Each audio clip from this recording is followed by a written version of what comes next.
Hi there. I'm Amelia. My parents once told me I was too ambitious, too undeserving to help.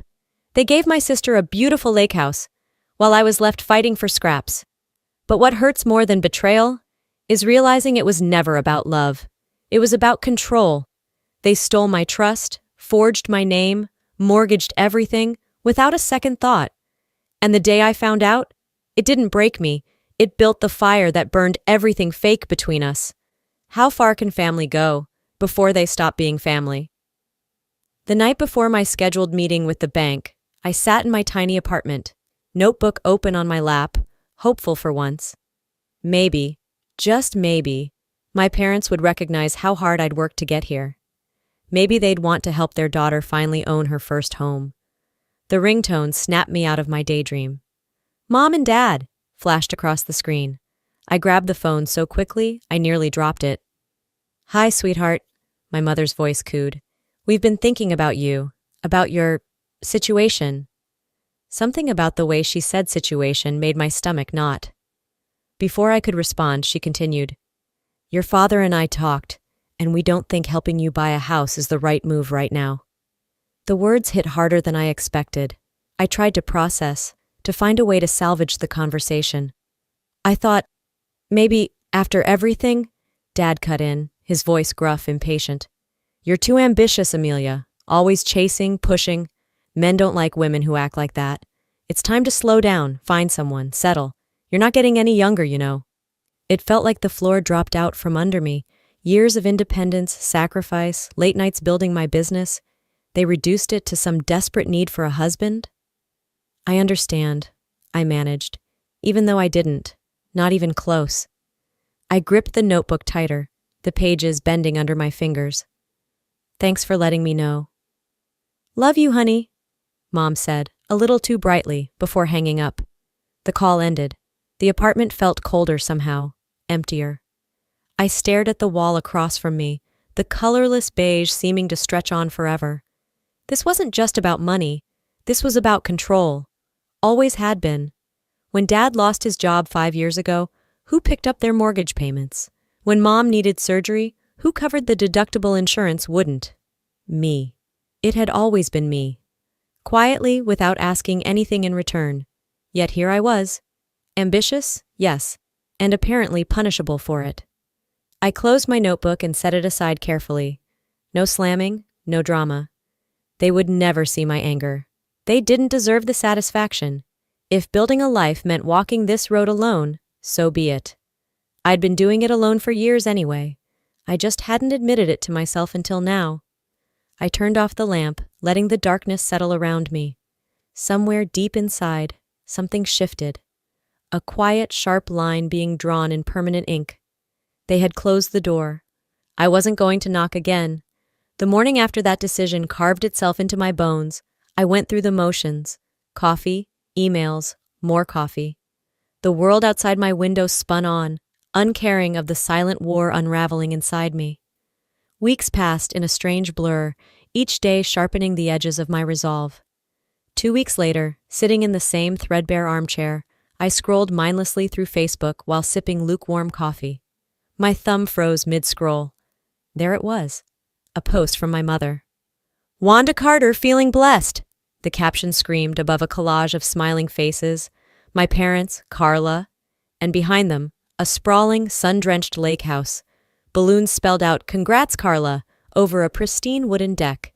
Champagne glasses gleamed in their hands. Blessed indeed. I stared at the screen, each image carving another gash across my chest. No call, no text, not even a casual mention. But there they were, throwing a party, celebrating my little sister's milestone. The same parents who said helping me would be unwise. The same father who lectured me about debt. The same mother who worried about my image as a single-driven woman. And here they were, shamelessly crowning Carla with a lakefront palace. Scrolling through the comments felt like pouring salt in an open wound. Aunt May, "She deserves it after everything she's been through." Uncle Joe, "Finally settling down, huh? Proud of you, kiddo." Settling down. Of course, Carla, the professional damsel in distress. No stable job, no real plans. Just a string of almosts and maybes trailing behind her like loose threads. But she needed saving. That made her lovable. That made her worthy. I slammed my laptop shut harder than necessary, the echo ricocheting off the apartment's bare walls. They didn't even bother hiding the favoritism anymore. No invite to the housewarming. No fake excuse about being busy or out of town. Just silence. Maybe they never wanted a daughter who fought her own battles. Maybe love in their world came with strings attached. The more helpless you looked, the tighter they tied them around you. My heart thudded against my ribs, not from sadness, but from something rawer, something closer to fury. I stood, the chair scraping sharply against the floor, and paced the room. No more polite smiles, no more silent nods. If they could celebrate Carla's fabricated fairy tale without shame, then I would reclaim my worth without guilt. I didn't know how yet, but a fire had been lit, steady and burning. And this time, I wouldn't be the good daughter who sat quietly while the world handed her nothing. The fire inside me didn't die after that night. It smoldered, fed quietly by every fake smile and every memory of the times I had been the reliable one, invisible unless needed. 3 weeks later, a slow, steady rain tapped against the windows as I sat in my cramped home office, sorting a year's worth of paperwork for tax season. Receipts, statements, folders labeled with permanent marker. It was mindless work, and for once I welcomed the distraction, until I saw it, a transfer, a large one, $10,000, sent to my parents' account just 6 months ago. I frowned. That money was supposed to be for Dad's hospital bills. At least that's what they'd said when they asked. I flipped through the papers again, my fingers stiff. There it was, clear as day, labeled Emergency Medical Expenses. A knot tightened in my stomach. Something felt wrong. I picked up the phone, called the hospital where Dad had supposedly undergone treatment. After navigating through endless hold music and polite but indifferent operators, I finally reached billing. "No, ma'am," the woman said, typing something on her end. "There's no outstanding balance on Mr. Carter's account. His insurance covered everything last year. There's no payment needed from family members." The rain outside blurred against the glass, distorting the world beyond my window into muted, colorless smears. I hung up without thanking her. For a moment, I just sat there, staring at the bank statements. One transfer turned into 2, then 3. Emergency after emergency. Tuition help for Carla, mortgage help for my parents, car repairs, health insurance gaps, each labeled with just enough urgency to silence any suspicion. And now, a lake house. The betrayal was so thorough, so systematic, it almost deserved admiration. Almost. My jaw tightened. Years of sacrifice, of pulling overtime shifts, skipping vacations, ignoring my own financial goals, all built on a lie. They hadn't seen me as a daughter. Not as a person, just a resource, a wallet with legs. The realization didn't come crashing down. It seeped into me like slow poison, coating every memory with a bitter aftertaste, every thank you that felt hollow, every "we're so proud of you" that now sounded like mockery. I pushed the papers away, standing so fast the chair squealed against the hardwood floor. No more silent giving, no more letting them dip their hands into my life like it was their birthright. If betrayal was a family tradition, I was ending the cycle, even if I had to burn the whole illusion down to do it. The rain had returned, drumming steady against the windows as twilight bled into night. I stayed at my desk, the piles of papers now less a project and more a battleground. Somewhere between the insurance forms and the old loan agreements, my fingers hesitated. Something wasn't right. A signature, my signature, glared up at me from a loan application I didn't remember authorizing. My name, in familiar curves and loops, but the tail of the A in Amelia curled too tightly. Whoever had done this had almost gotten it right. Almost. My hands went cold.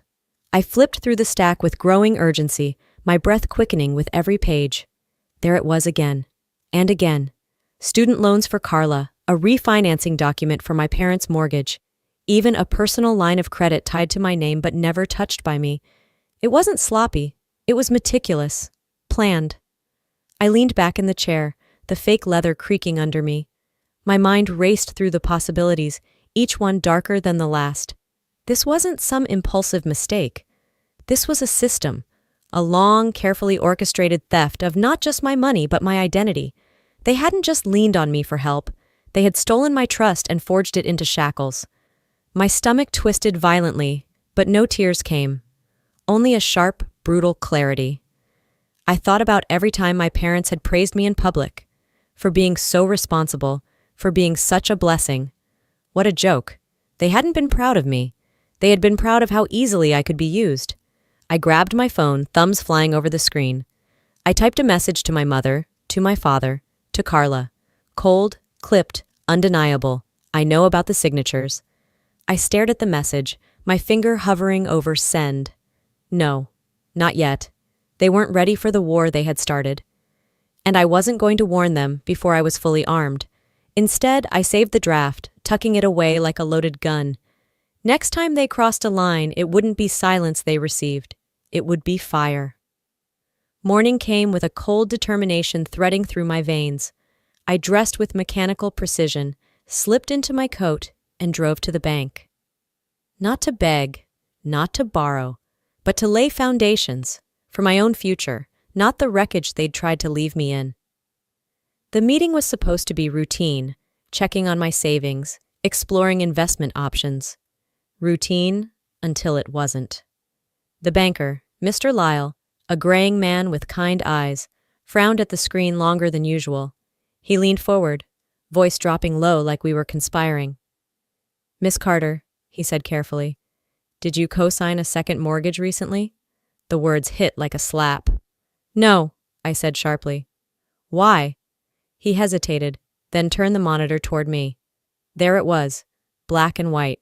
My parents' house, once fully theirs, now tied to a massive loan taken out just 6 months earlier, co-signed by Carla, and facilitated by Stuart and Wanda.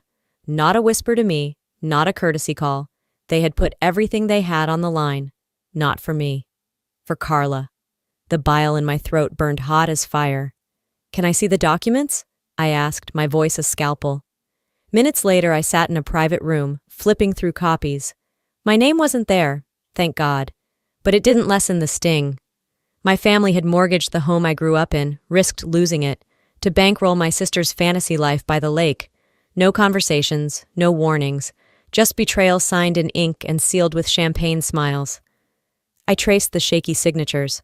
Stuart's bold, practiced scrawl, Wanda's careful loops, Carla's uncertain hand, almost hesitant, as if she knew, deep down, she was building a castle on stolen ground. The walls around my heart hardened another inch. They hadn't just seen me as a wallet anymore. They had started betting the house without blinking, and I wasn't going to wait for the wreckage to bury me too. Driving home, I didn't blast music. I didn't cry. I plodded.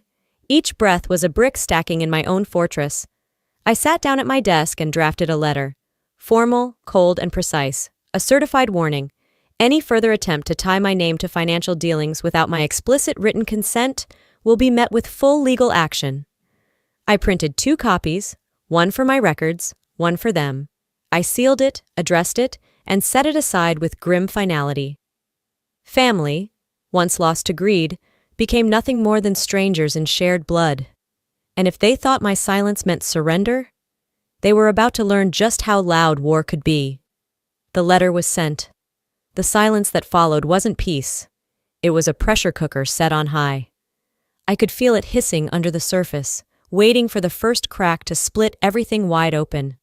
But I didn't wait for them to react. I moved first. 2 months later, on a cold, gray morning that matched my mood, I walked into the county courthouse. Not as Amelia Carter, betrayed daughter, as a buyer, as the hammer they never saw coming. Damian Cross, my attorney, stood beside me in a dark suit, calm and unreadable. It had been his idea to create a proxy company, to mask my identity, to make the purchase clean and airtight. No messy family drama attached to the paperwork. The auction room was a dull, hollow place. Rows of folding chairs, the faint hum of fluorescent lights, a stale smell of old coffee, a handful of bitters shuffled papers, checked phones. No one paid me any mind. Perfect. When the property came up, the lake house, my heart hammered once, then settled into a steady, icy rhythm. The auctioneer's voice droned. Opening bid at 150,000. Damien nodded subtly. We placed the bid. There was a murmur in the room. Some interest, but nothing fierce. This wasn't some glamorous estate. It was a debt-sunk house built on illusions. The bids ticked upward in sluggish increments. I didn't flinch. Neither did Damien. Finally, with a sharp rap of the gavel, the house was mine. No applause, no music. Just the quiet folding of papers and the scratch of pens signing away a dream they had bankrupted themselves chasing. As we stepped outside, the winter air slapped my face. I inhaled deeply, letting the cold burn through me, not as punishment, as purification. Their greed had forced this. Their greed had gifted me this. Back at home, I sat by my window with a cup of coffee growing cold in my hands, staring out at the gray skies. In a few weeks, the ownership papers would be finalized. My name wouldn't appear anywhere in public records, thanks to Damien's careful maneuvering. To the world, the house would belong to a faceless investment firm. To me, it was a symbol, not of victory, but of self-rescue. No grand speeches, no Facebook announcements with champagne toasts, just a quiet reclaiming of everything they thought they could control. When the envelope arrived, thick, heavy, final, I opened it slowly. Inside, the deed. The house was mine. They bet everything on me staying silent. They lost. The paperwork was barely dry when the first cracks began to show. 1 week after the deed was in my hands, I woke to my phone buzzing nonstop on the nightstand. Texts, missed calls, screenshots. At first, I thought something had happened. A car accident, an emergency. My stomach twisted in that half-awake panic, but as my eyes focused, the reality burned colder. Carla had gone live. I opened Facebook and there it was. A shaky, poorly lit live stream. Carla in full meltdown mode, sobbing so hard her words slurred together. "She just left us to drown," she wailed into the camera. "After everything our family sacrificed for her. My parents are losing everything because she's selfish. She's heartless." Behind her, Mom's voice chimed in faintly. "We gave her everything, and this is how she repays us." It was a performance. A gut-wrenching, nauseating play staged for pity clicks. The comments rolled in fast.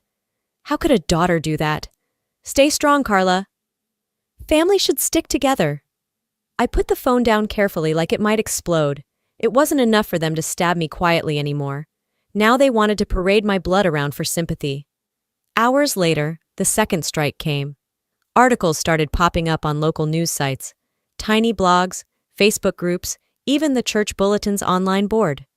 Stories that sounded suspiciously scripted. Amelia Carter accused of financial manipulation. Amelia Carter abandons ailing parents. Wanda's fingerprints were all over it. The same phrases she used to cut me down behind closed doors, now thrown to the masses. She's unstable. She always thought she was better than us. Money changes people. The lies spread like oil on water, fast, ugly, unstoppable. Extended family members I hadn't heard from in years messaged me, some passive-aggressive, some downright cruel. "Guess you finally showed your true colors." You should be ashamed. I sat on my couch, the gray afternoon light slicing across the hardwood floor, letting the anger settle into something harder.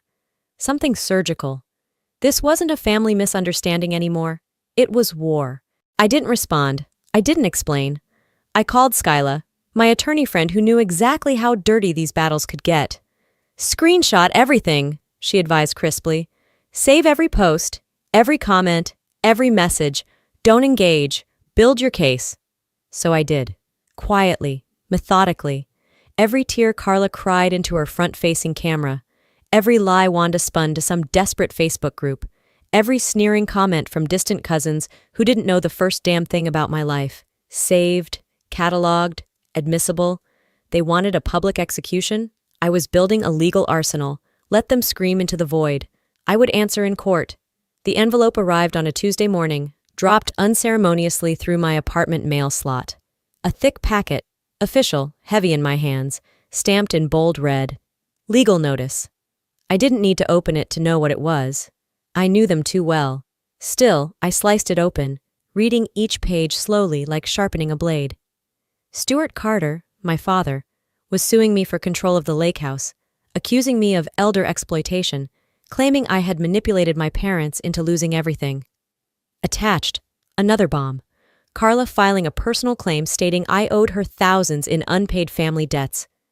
Fabricated out of thin air. They weren't fighting fair anymore. They were trying to bury me under paper. I drove straight to Damien's office downtown, the packet clutched tight against my chest. Damien barely skimmed the documents before letting out a low, humorless chuckle. "They really think they can gaslight a judge?" he muttered. Skyla arrived minutes later, arms already full of folders, her heels clicking sharp across the marble floor. By noon, the war room was set. Evidence pinned to boards, timelines mapped out, witness lists drafted, forgery, financial manipulation, defamation. Each lie they'd flung into the public was now a loaded weapon, but aimed squarely back at them. 2 weeks later, we stood in the heavy air of the county courthouse. The wooden benches creaked under restless bodies. Family members, real and distant, packed the room, eyes sharp, mouths tight. I didn't look at Carla or Stuart as I entered. I focused straight ahead, heart hammering a steady, ruthless beat. The judge called the case. Opening arguments began. Their lawyers spun stories about loyalty, sacrifice, betrayal, about a greedy daughter who abandoned her aging parents. I kept my face neutral, my spine locked straight. Then Damien rose, calm, precise, and eviscerated them. Signed bank transfers to Carla hidden under the guise of medical loans. Forged documents using my signature. Pixel analysis proving the fraud. Social media posts and live streams painting a false narrative. Time-stamped, screen-captured, undeniable. Under cross-examination, Stuart stumbled. His story shifted. Dates didn't match. Carla's tears dried up when asked basic financial questions. The truth wasn't just slipping through the cracks. It was gushing out in a flood they couldn't stop. I sat there, silent, steady, letting the evidence scream for me. By late afternoon, the judge called both sides into chambers for a preliminary ruling. I gripped the edge of my chair as he spoke, voice even, but heavy with judgment. Given the overwhelming evidence of fraudulent behavior by the plaintiffs, this court finds sufficient cause to dismiss their claims with prejudice. Furthermore, this court recommends criminal investigation into possible financial misconduct. The room buzzed, a low, stunned hum. I didn't smile. I didn't gloat. I simply exhaled. The first clean breath in months. They bet their future on my silence. I bet mine on the truth. And the truth was louder than all their lies. The courthouse doors slammed shut behind me, but the verdict's echo lingered far longer than any gavel crack. The fallout was swift. Stuart and Carla lost everything. The IRS dug up years of shady finances and unpaid taxes. Their prized lake house was seized to pay debts they could no longer hide. Wanda vanished from public life. No more polished brunch photos or gala snapshots. Their old friends fell away too, whether out of disgust or self-preservation. There was no final showdown, no fireworks, just a heavy, lasting silence. Strangely, I didn't feel triumphant. Watching them fall brought no thrill, only a cold, exhausted relief. Like shedding chains I had carried so long they felt like part of me. 6 months later, I stood outside a small building in downtown Madison. A plain brass plaque by the door read, Freedom House. Inside, volunteers bustled around, setting up chairs and coffee stations, stringing welcome banners.